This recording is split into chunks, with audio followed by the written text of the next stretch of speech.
We're going to talk about how remarkable the recovery of Rwanda was, and still is, from the genocide. We'll focus on the different ideas Rwanda took on to rebuild its country.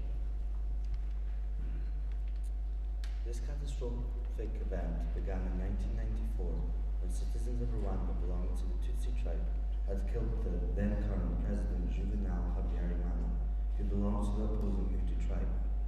After this abrupt attack, a genocide lasting 100 days had begun. This was going to be the most tragic moment in the history of Rwanda, and nobody knew what the consequences of this were going to be.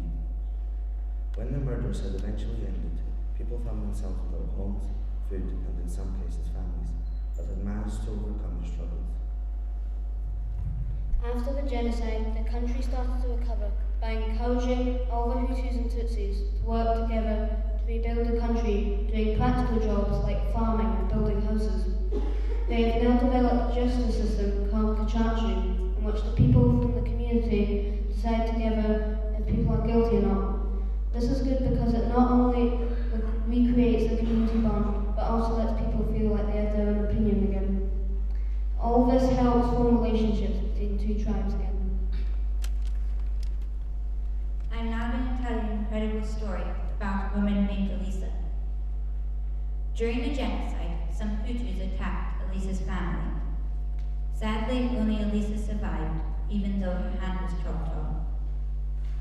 Once the trouble had died down, she was taken to hospital to recover. But when she was let out, she decided she hated all Hutus. Later on, she was voted judge of a court which was set up to sort out genocide problems.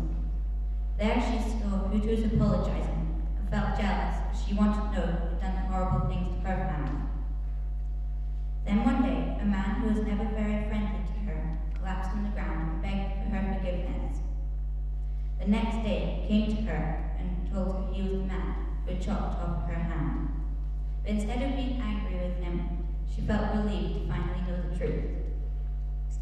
The man felt so guilty for what he had done, she felt sorry for him. Through time, they had become friends, and now she says he is like her brother.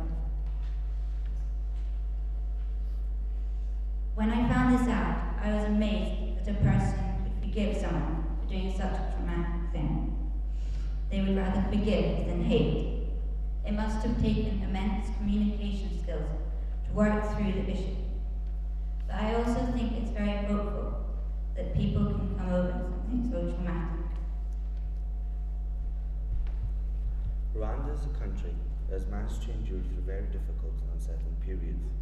It is a role model for other areas in the world where conflict still exists, and it is also an example that shows us how people who once fought each other can forgive and become the best of friends.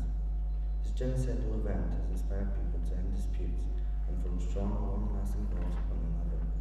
Rwanda is a country where people who have experienced the most traumatic violence have begun to make something out of almost